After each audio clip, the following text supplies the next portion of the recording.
Okay. All right, let me see if I can figure this out.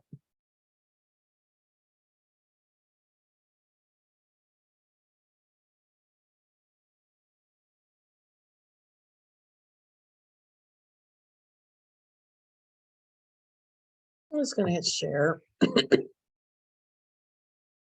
then let's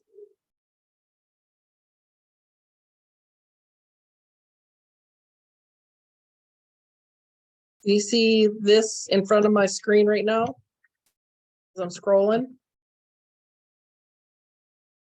It's blank for me. It's just white. There's nothing on it.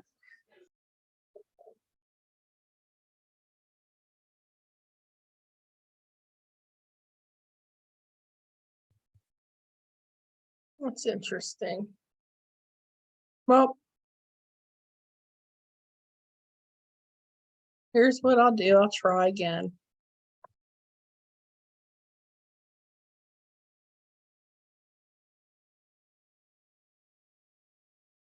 Let's see, it brings it up really small. So what I'm going to try to do is, but I don't know how to scroll with it because I'll make it bigger and it'll only have a portion of it. Do any of you know how to do that? See what I mean?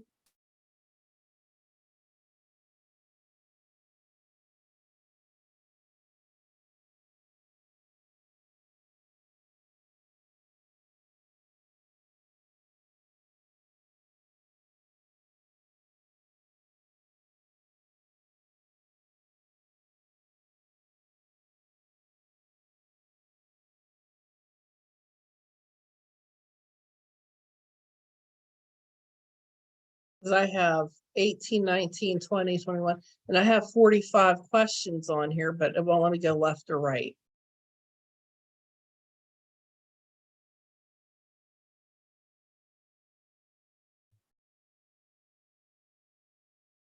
If nothing else, I will read the questions to you and we'll work on them as a group, okay? So we could do that too. I'm looking to see if, no, I don't want that.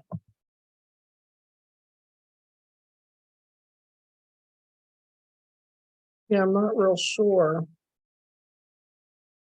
how to move it around.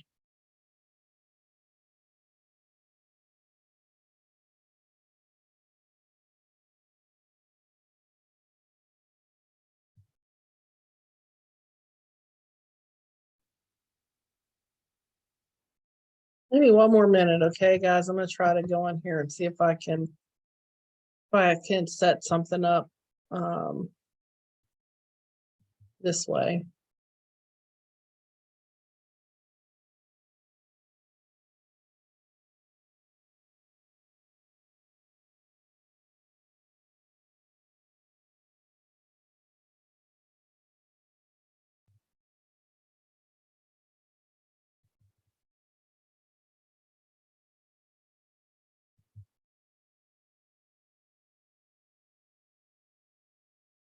You know what, while I'm playing around with this, what can you guys see? Can you see what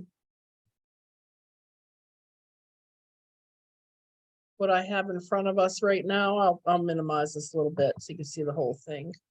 Can you see 13, 14, 15, 16, 17 through 27?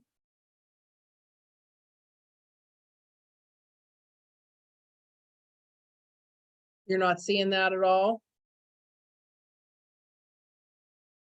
With the little sticky notes? I can see boxes, but I can't see anything in them. Okay. How about now? They get smaller?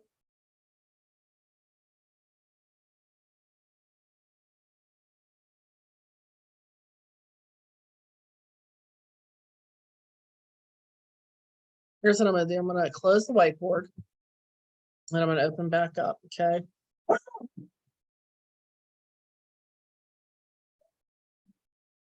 I'm teaching, Davy. I'm online right now.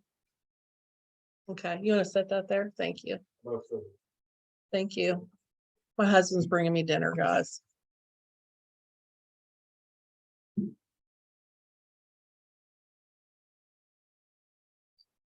And so I would set the all participants to edit.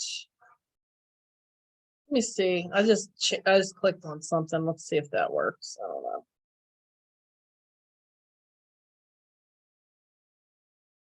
Can you see anything now? A bunch of little sticky notes. Yeah, I can see the sticky notes. Okay. Can you read what it says on the top ones?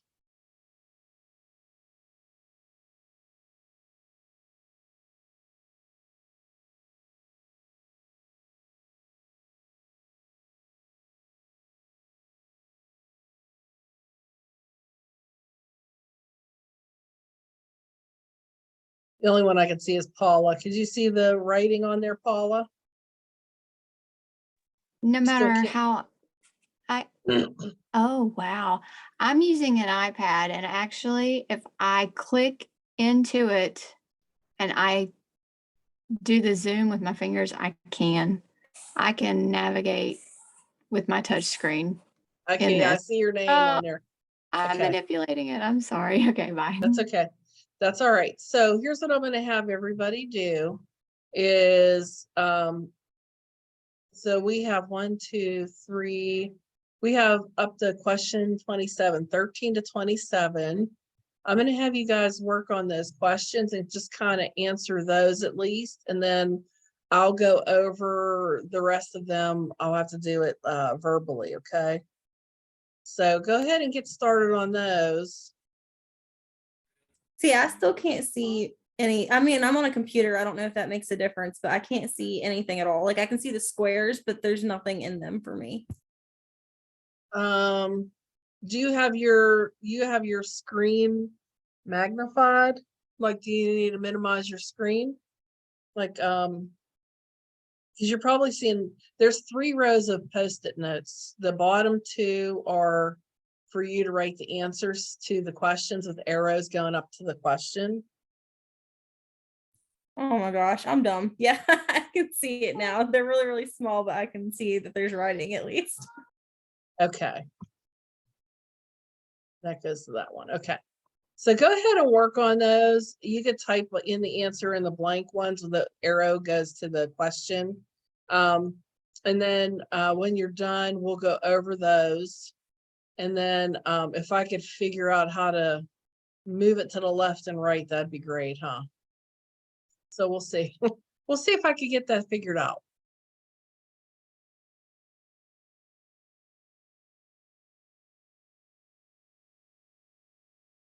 I'll give you guys, we got 2, 4, 6, 8, 10, 12, 14, 15 questions. And there's only 2 of you now. We had 3. So I'll give you like about 30 minutes to get those answered. And then hopefully in that amount of time, I'll be able to figure out how to move this along.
Are we just working on answering these questions right now?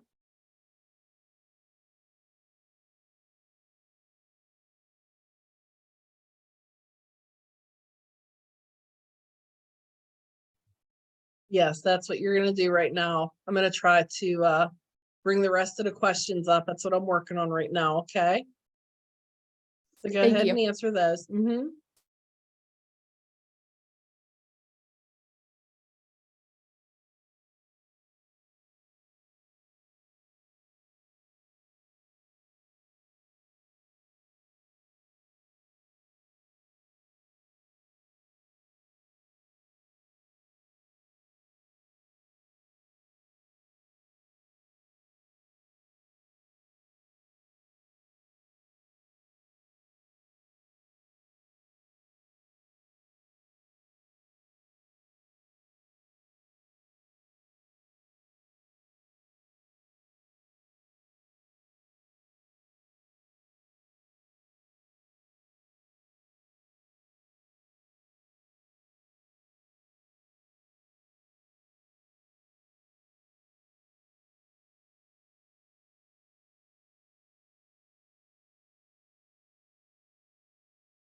So from what I'm seeing, it looks like some of you are accessing all the questions on the other document I'm looking at. So that link that I sent you in an email, if you use that, you'll be able to just use that link to answer the questions. So continue doing that. I'll give you till about, I'm going to be on here for a while with all of you. We'll go over all these questions and and then I'll see if you guys have any questions about your upcoming assignments, and then we'll conclude, okay? So go ahead and continue to work on these. And I got to tell you, I'm impressed with how all of you have done on the test last week. You did really good. And, I just wanted to let you know that I noticed that, and congratulations to all of you.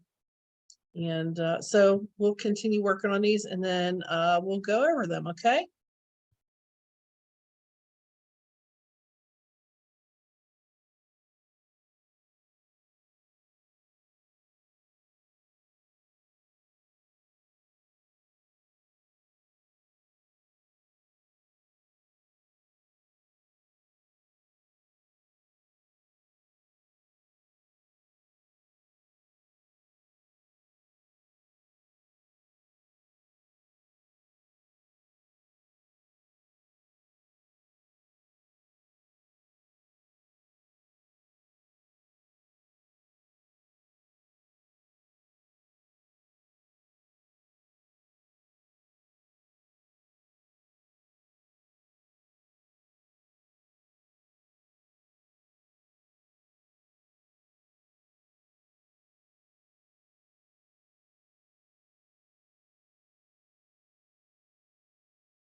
Okay, I'm gonna give you like maybe 2 more minutes.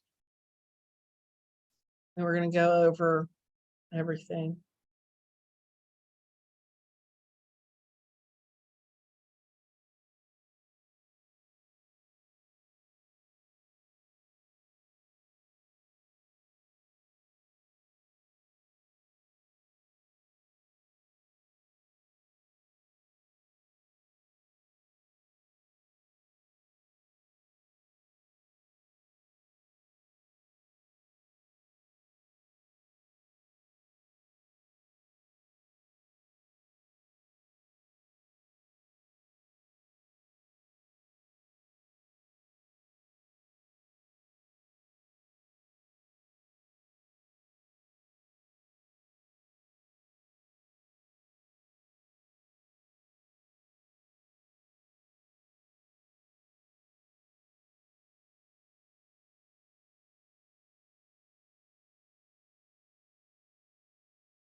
Okay, so I just have my microphone on. If for some reason you all can't hear me, let me know.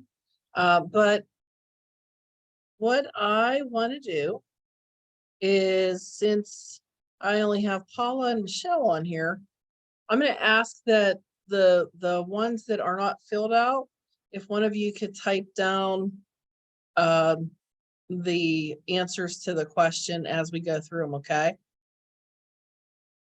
Okay, so let's see. We're asking about how can I prevent glaucoma? So very good. Intraocular pressure checks. How often do you think you should have that done? At least once or twice a year, I would say. Yep, very good.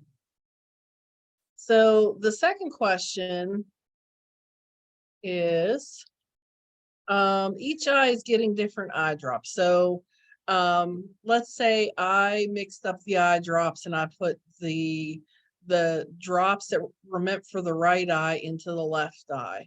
What should I do as the nurse? Maybe flush the eye. Could you do that?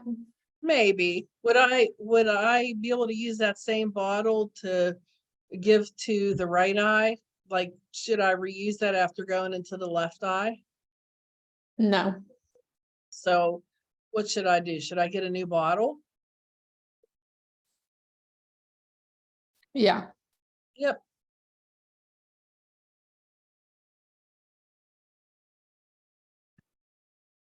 So then what are some facts about eyes? Okay. What are some facts about eyes? What could you tell me?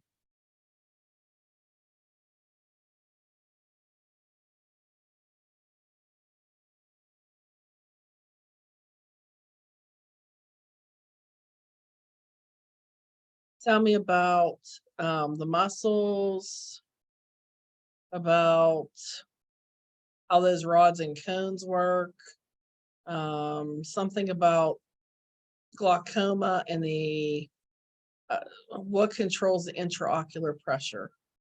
The rods, they're for night vision, and your cones are to help you see color. Mm-hmm.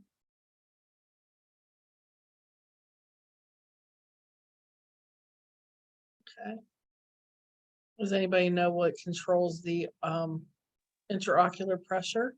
The intraocular pressure is controlled by there's ducts that the fluid goes out of. The aqueous humor travels out of the can you give me like a list of them and I'll tell you which one? Would it be, let's see, would it be the muscles, the iris, the aqueous humor? Or it would be the iris. It's aqueous humor.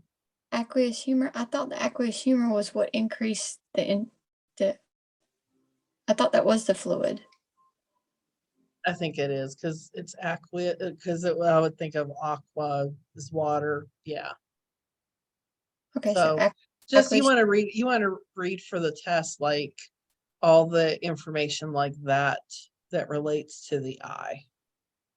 Okay, that doesn't be one of those Got it. select all that applies.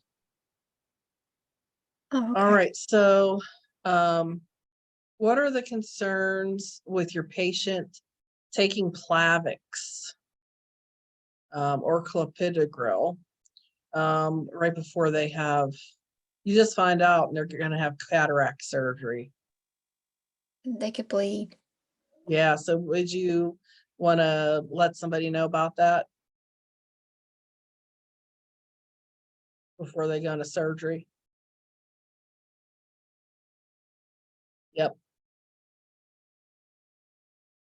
Okay, so, let's see, number 5. Hold on one second. Here we go.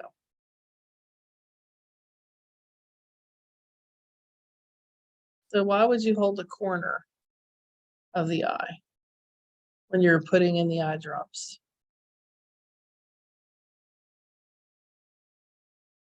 Helps prevent systemic absorption of medication. That's perfect. Good answer. Okay, so you have delegated a warm eye compress. What would be the appropriate actions of the CA? So your assistive personnel is going to help you with this. What don't you want them to do?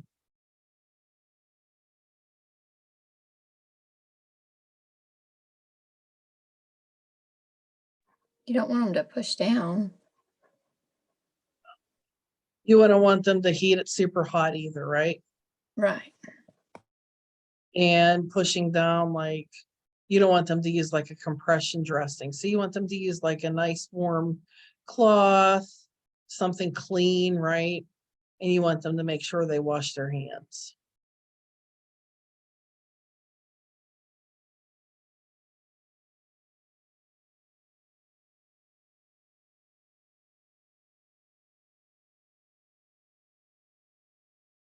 All right, so we have a patient with corneal ulcer. Second, let's switch. Got a corneal ulcer. Let me make sure I'm looking at the right one.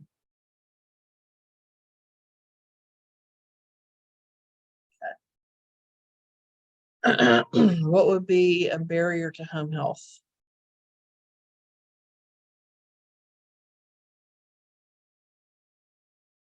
The corneal ulcer, what would make that corneal ulcer worse? This patient was doing, so if they were impaired and they had like a nervous condition and shaky hands, yes, they need home care, right? If they had impaired near vision, they would need our help. So yes, we'd need to help them. And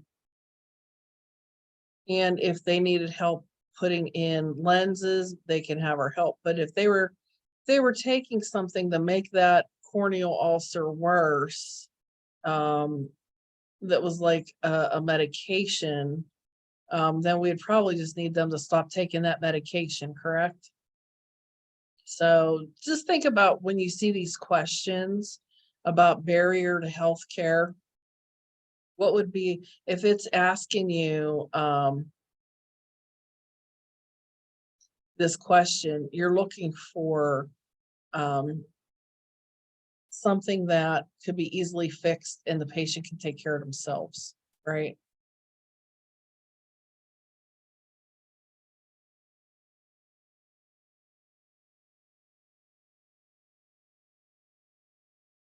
So reasons, I would just put in that answer, reasons for being seen would be like impaired vision,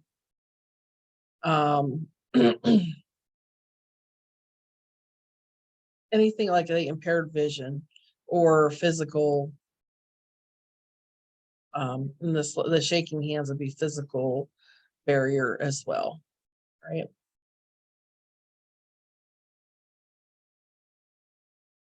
All right, so we're going to go to question number 8. This is the something in the eye, what would you do to prepare them? So you're saying, so you would prepare them to flush the eye. Is there a procedure they would do to make sure there was nothing wrong with the cornea? If they had a foreign body in the eye? Corneal stain. Yep. Yep. Okay, so we have a hearing impaired. What do we got next? Oh, let me scooch this over.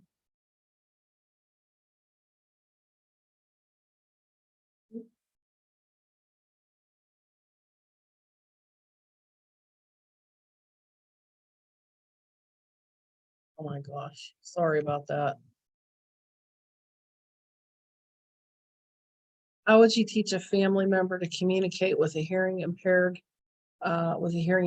patient? You want to stand in front of the patient, speak slowly and clearly. May need to talk loudly. Yep, that's all correct. Make sure it's well lit. Very good. So then your client is expected to have ototoxicity.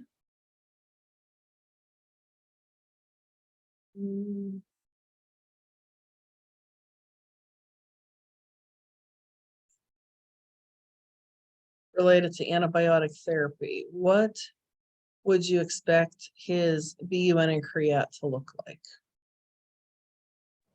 Really high.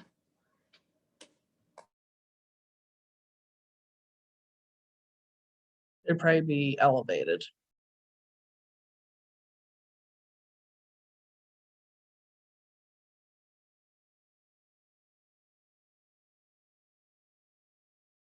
So then number 11, why is vision loss in glaucoma irreversible? It causes optic nerve damage due to pressure if untreated, causing the vision loss to be permanent. That's correct.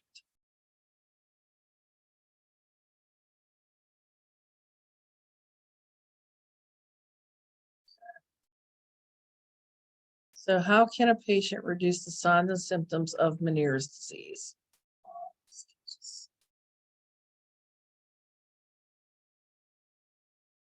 I'm trying to, my computer's touchscreen, but it doesn't work on this whiteboard.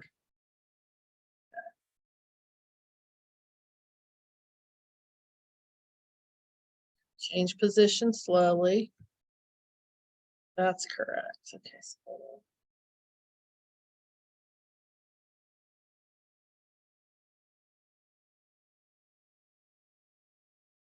All right, so.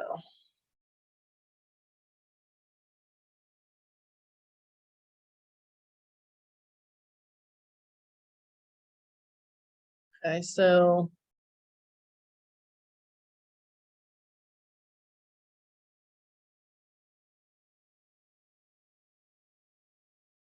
So you would move positions slowly.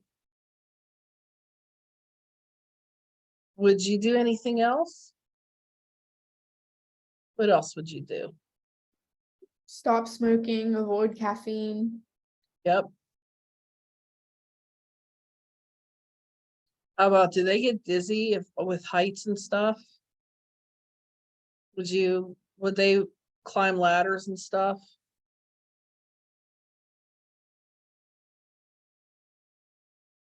No. So they want to be careful because their equilibrium goes off. I have Meniere's disease, so this is get dizzy. How about like my friend has it as well. I'm not on this, but she's on a diuretic. So then we got to watch for what? Why would they put her on a diuretic? To help with the fluid around it's the middle ear. Mm-hmm. So you'd want to Yep, watch and then, for an electrolyte imbalance, especially Lasix, potassium. yeah, and then because of that, you have to really watch intake of certain, like junk food has a lot of this like chemical in it. Monosodium gluconate. All right, very good. Okay, so what number are we on now? Oh, here we are, number 13, right? So let's see.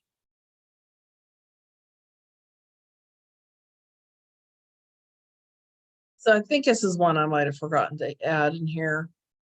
So a nurse is irrigating a client's ear, and the patient becomes nauseated. What would you do? Stop. Yep, just stop.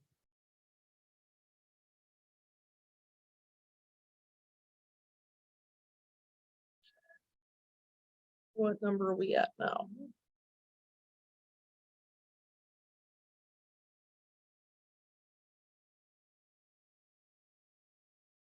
So we are a number, 13. what am I asking about? Retinitis pigmentosa. I wasn't Well, sure about this one, but I want to say that this is whenever on the retina there are those, it's a vascular thing, but it's harmless and it just shows up as a little, like a freckle. oh. Oh, look, I lucked out and so let me see here. What am I asking you in this?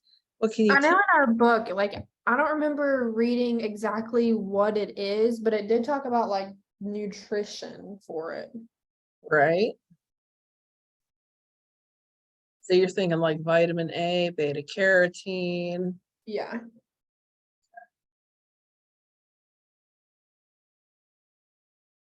Very good. All right, so postoperative care after LASIK.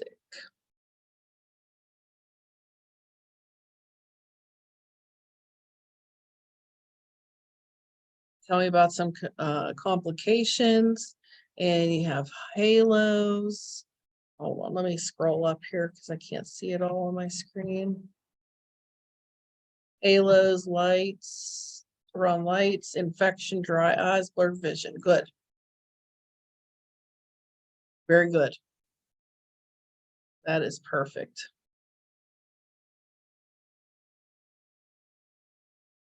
All right, so let's see, family practice clinic. Your patient reports decreased hearing for the past week. Yep, assess for the cerumen. Very good. Let's see, number 34. This is number 16. Tell me about Occucane.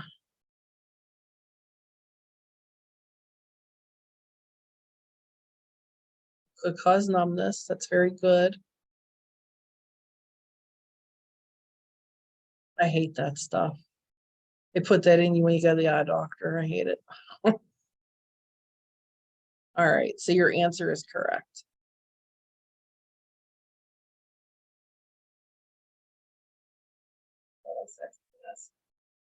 I just lost my place again. Okay, there we go. All right, so we have retinal detachment about on the next one, right? Retinal detachment repair surgery. What would you include if you're teaching your patient about that? What would they need to know? Probably how to protect the eye after the surgery and then ways to keep from causing another detachment, like, don't increase the pressure in the eye, like the sneezing. Don't sneeze with your mouth closed, don't bend at the waist, don't lift anything, those type of things. Right, and then always you always want them to notify you if there's any sudden changes with the eye, whether or any surgery, to be honest. Like if it's like something out of the usual, like, oh, I'm reporting pain that I've never felt before, or if that eye remains dilated, or do you think they'd want to have close vision activities for the week? No. So there's that too. So I can't know if I aniscoria. So that's the next one. Aniscoria. What would you assess? You put stroke, and then so induced history. So that's really good, or medication. So you would want to do a neuro assessment, and you would want to look for PERLA. So what is involved with PERLA?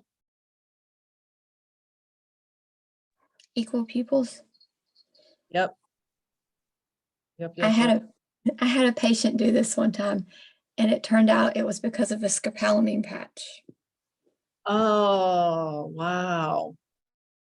Wow. That's interesting. So this next one you got right. It is tinnitus.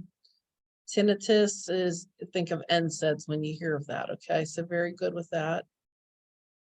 Do you like doing these little stickies? I think it helps the information to stick. What do you all think about the worksheets? They helpful? Little block charts. Do you get to do those? I think they're helpful. Good. Good. All right, so let's see this next one. Intraocular pressure. Okay, so we have after cataract surgery. What do we want to talk about?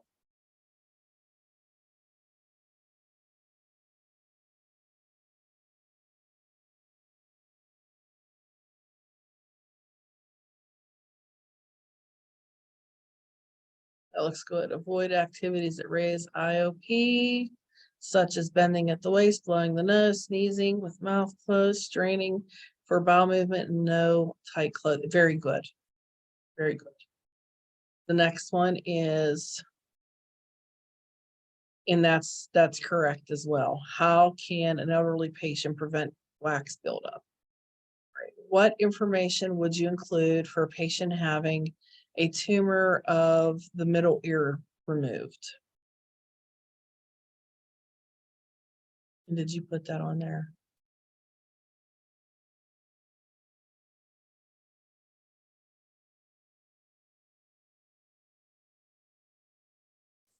But it causes hearing loss.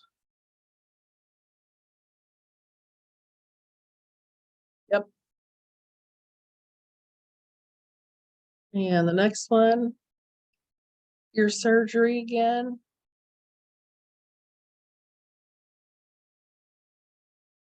So what else would you include with this? It was supposed to say avoid water. Avoid what? Water Drinking through a straw? and water, like showering and that, but the straw, yeah, that too. Very good. Okay, so Meniere's disease again, right? Is that the next one?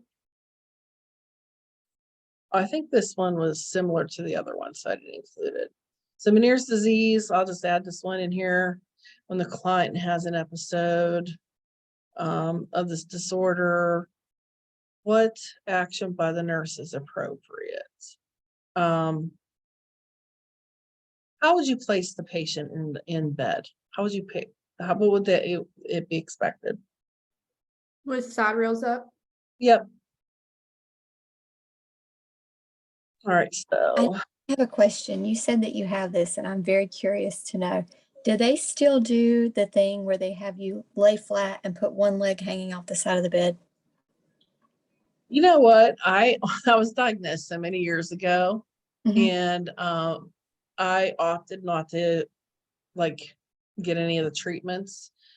I imagine as I'm getting older, I'm probably gonna have to like go on like diuretics and stuff, but I do have, it's not as bad as it was in my 20s, but like I used to get really bad dizzy spells. And every now and again, I'll have that happen again. And I just like have to have a seat for a little bit. And, you know, like, but yeah, it does help though. Like when I'm in bed and I put my leg over the side. But yeah, I'm like the worst patient in the world. I gotta tell all of you, I'm like the worst patient. They laugh at me all the time. I wait till the last minute to go get seen by the doctor. So don't be like me. So we have, what is our concern with our patient who has mastoiditis and they're taking an antibiotic?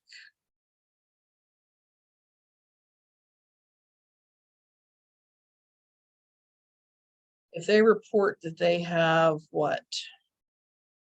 We're watching out for meningitis because some of the symptoms of mastoiditis mimic meningitis. There you go. So then we would need to like do that differential diagnosis and figure out which one's going on, right? Tympanoplasty. So that's the next one's about. What would you want to educate your patient about that's getting ready to go through this? What do we want to tell them about post-operatively?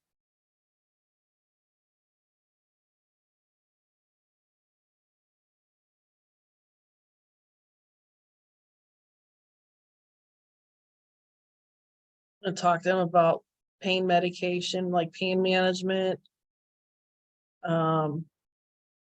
And we also maybe want to have an informed consent on the record, right? So let's see, our next one. Exophthalmos.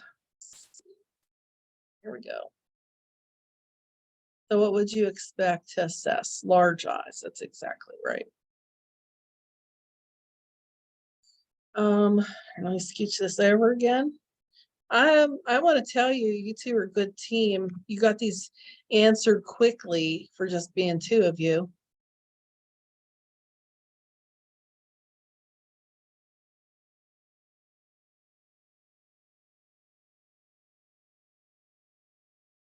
So tell me about the noise. Tell me about noise inducing hearing loss.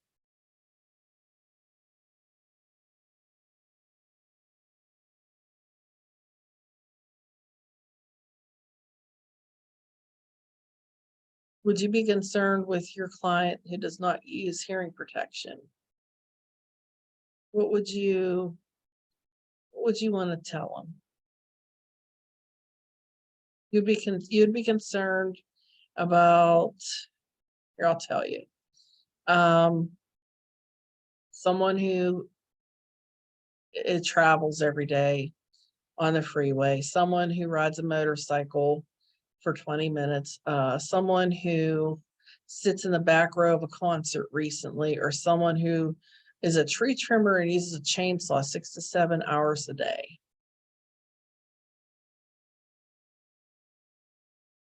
Which one? The chainsaw guy. Yep. Very good. Okay, so let me see where we're at.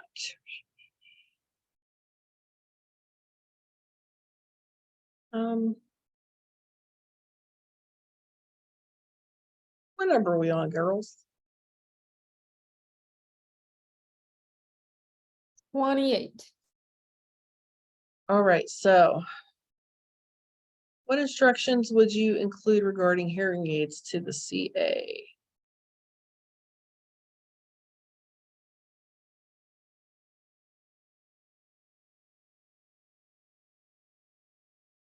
And those are correct. You want to make sure you don't drop them either. All right, so laryngectomy. What would you include in your discharge? Teaching? Um,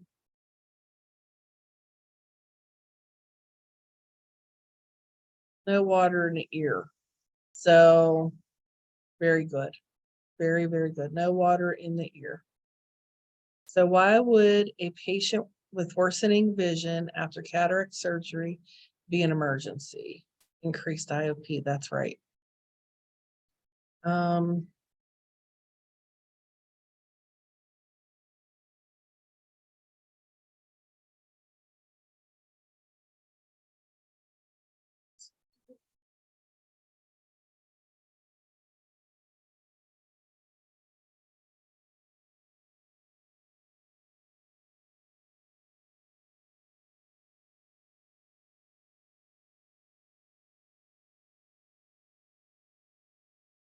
So what comfort measures would help the patient with external otitis? Use of a heating pad, that's correct.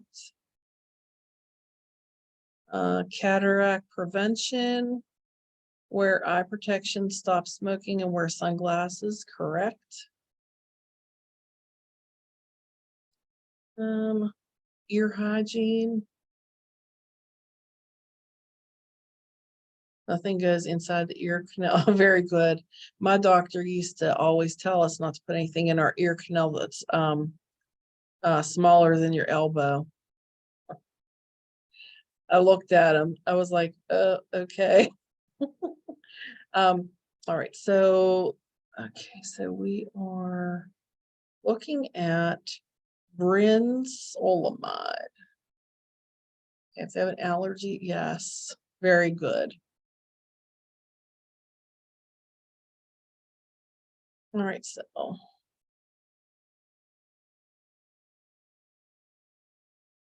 cataract surgery complications.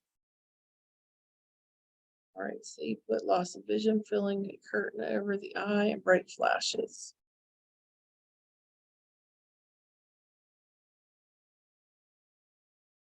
Very good. There's more than that. Just review your notes. That's going to be one of the select all that apply questions right there. So just look at cataract surgery complications. Your patient has severe tinnitus and treatments are not working. What should you do? Support groups and therapy. Very good.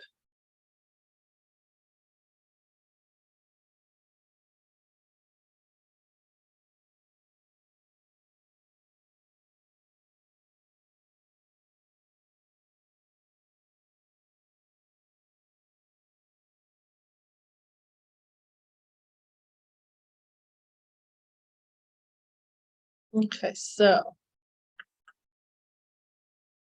car accident victim. So this is a tricky one. I agree with you. Yes, if you're worried about the eye, but they were in a car accident. So what would you want to remember? ABC, what would you do? Or are you worried about the eye? Airway. Yep. Okay, so what are some age-related changes of the eye? Okay. Let me see.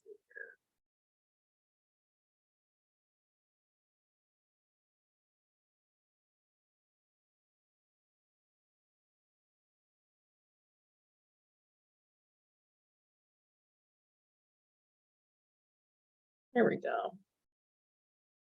Very good. Those are all right.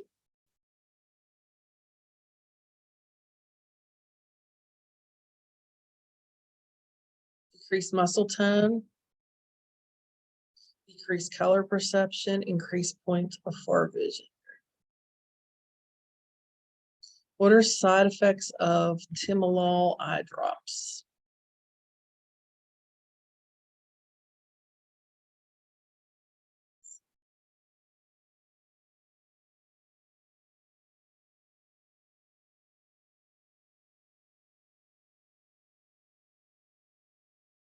Very good. Okay. What care would you provide for your patient with a foreign body in the eye? Very good. Exactly. So what is the recommended diet for Meniere's disease? Low sodium. Good. No caffeine.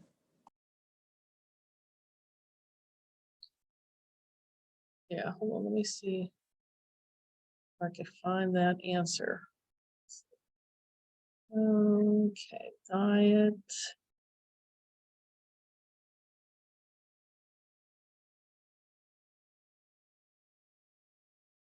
So remember that chicken is usually the answer to all of this. Is a select all that apply.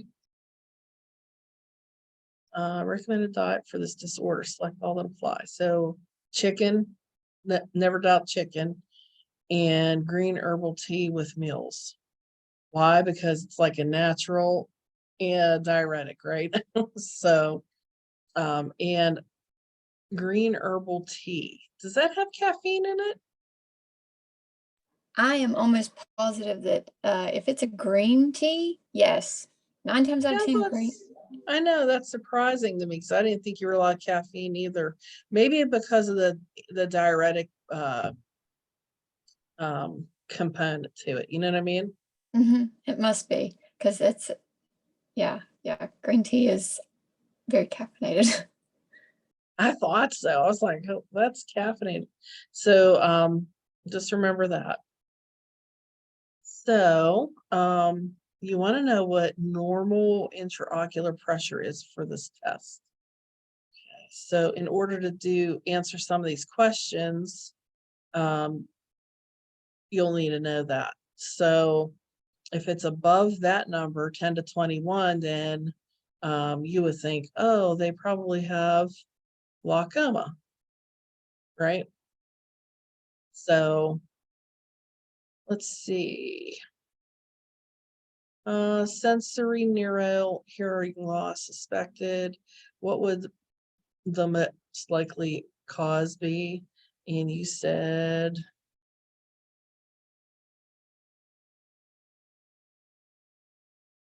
inner ear infection. Would we suspect being exposed to loud noises?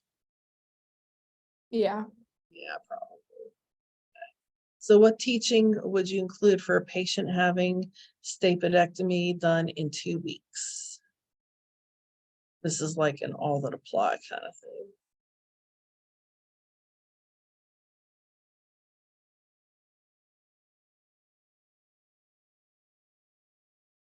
Want to avoid using something before surgery.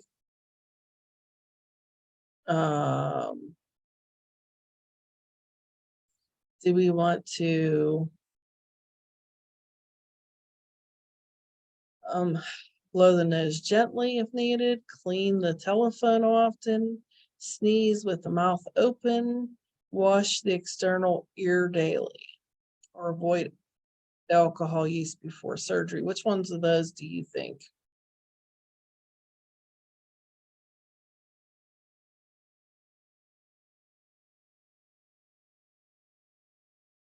It's most of them you would include there.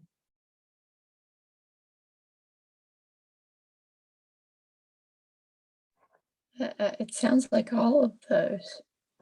Yeah, it's saying all of them except for avoid alcohol use before surgery, which I don't know why that one's not included.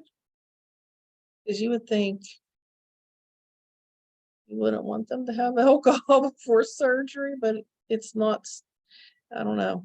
So in teaching your patient about signs and symptoms of cataracts and surgery, what information would you include? Report of no movement, improvement in vision, decrease in visual acuity, or headache post-op. Teach any ordered eye drop admin.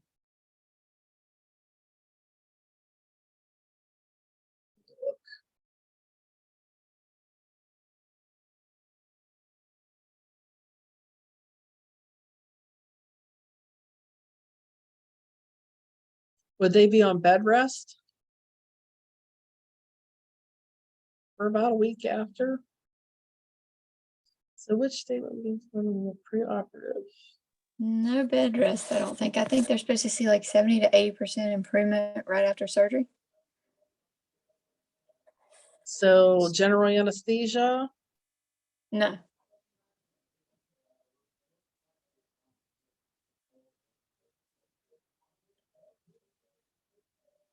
okay, how about you will need to put several types of eye drops in your eyes before and after surgery. Yes. Yep. And that's it. That's it. That's all I got. Well, what's this one here? So if you're teaching about signs and symptoms of cataracts, did we already cover this one? Which one's a big one? What one would the patient see first? Blurred vision. Blurred vision. Yep. That's it. Let me come back to the screen here. So I'm gonna unshare. Was this? Do you all have any questions about your upcoming assignments? Are you finding everything easily in I do the have a question. what's that? I do have a question. There was one session where we had talked and you were mentioning the sources. You wanted .org, you wanted .gov, you were mentioning Mhm. sources. Yeah. And in previous courses, we had to use nursing scholarly sources. And that meant that whenever we did our citation, it literally had to say, this is a nursing journal specific to this topic, Yeah, that period. was just for discussion board though. For your other assignments, you should be using like EBSCOhost or CINAHL. Ouch. Okay, yeah, I got a lot of work to do tonight. Thank you. Yeah, that's it. When we were talking about the resources, I was talking about for discussion board. But you always want to follow the rubric for all the other bigger assignments. Those ones should be geared towards like the nursing journals and such. You guys all feel comfortable using that stuff? Yes, ma'am. I don't mind it. It's it's gonna be a great night. Oh, like how many, like, and this is for your and this is for the assignment that's due tonight. Yeah, I'll be fine. I just gotta find 3. Oh, okay. I was gonna say, if you have troubles, like, just like shoot me an email. If I don't answer, it'll be okay. But please don't hesitate. You guys have my cell phone number. Just shoot me a text. Just always tell me who you are, because I ignore phone numbers I don't know. And just say like, hey, could I use this? But always follow the rubric, and like, since I'm new with teaching this class, sometimes I have to look at the rubric first, to see what it says. But if it says like using nursing resources and journals and stuff, follow that. I also have a question about an assignment. Yeah, what's up? Okay, so it's for our care plan that's actually like we start tomorrow, that's due Sunday. So I know it's based off kind of like our concept map that we just did last week.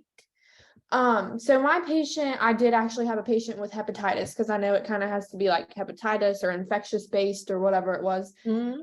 But so he did have hepatitis, I think it was B and C, but his main issue was a bowel perf that he had. But for the concept map, I was kind of able to focus on his hepatitis issue, because we didn't really have to write a whole paper. But for the care plan, we do have to write more. Can I focus on his admitting issue as long as I like talk about some of his underlying issues as well? Because I know it still kind of has to be infectious hepatitis, that area, if that For makes sense. sure. Okay. Here's how I always with the care plan that you're doing, I always say what was going on with your patient in the hospital. Right. And that's how I started typing it. But then I was like, oh, I know it has to be kind of based on different things. So I just want to make sure that was okay if I do it that way. Well, that's a good question. And then when I'm gonna post this video for everybody to listen to. So when I'm grading those, I want you all to remember that whenever you're prioritizing your nursing diagnoses or patient problems, always, always, always, an actual problem will always come before a risk, because a risk is not a problem yet, it's a potential problem. And whenever you're putting them in order, it's always airway, breathing, circulation. And I want you guys to think about, like, what's going to hurt my patient first? What could potentially kill my patient? And that should be your very first priority problem, because we want to prevent the patient from dying. So we want to, like, let's say it's impaired breathing, or it's an obstructed airway or something like that, that would come first. If it's impaired circulation, that's circulatory, so that's an ABC. If it's fluid and electrolyte imbalance, if it's fluid volume excess or fluid volume deficient, that has to do with circulation as well. Electrolytes would have to do with sometimes with cardiac. So